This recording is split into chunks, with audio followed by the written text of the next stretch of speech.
I'm Julie Holunga. I'm a leadership trainer and coach working with professionals who are looking to amplify their influence and impact on their organizations, their customers, their clients. I rely on neuroscience to help my clients understand what's going on in their brains, why they're reacting to certain situations, why their behaviors when they're in front of certain people or under certain circumstances are different. So one of the tools that I use is Emergenetics, which is a phenomenal assessment tool that really unearths how people prefer to communicate. That's how I developed the titanium rule, which builds on the golden rule, which we all know. But that titanium rule is speak to one another the way we need and want to be heard. So I work within the professional services space, so accountants, attorneys, asset management firms, financial services. Either they have that individual who needs one-on-one coaching and it may be a little bit of skill building, but it's really changing the thinking patterns and some behaviors.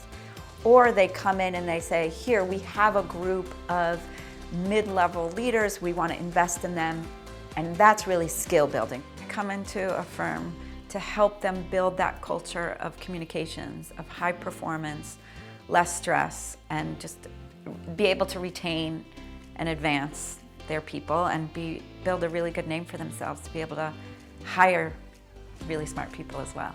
After working with tens of thousands of people, I now see this common thread when it comes to communications falling apart is typically there's a misunderstanding. If left unaddressed, it continues to escalate. So the latest data that I've seen is that 85% of employees in the United States deal with conflict on a regular basis. Now, when I work with people in professional services, the other data point that they always find so interesting is that 30% of their time is lost due to mishandling conflict.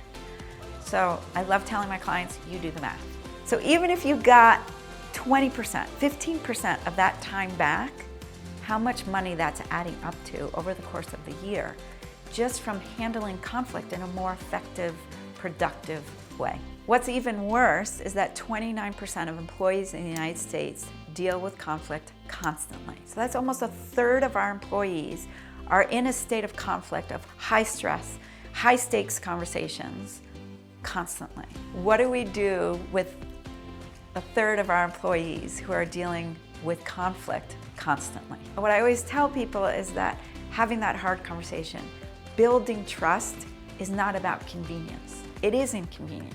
I'm not promising you convenience, but what happens is you have the hard conversation, you deal with something that, whatever the challenge is, and you come out of it far more productive.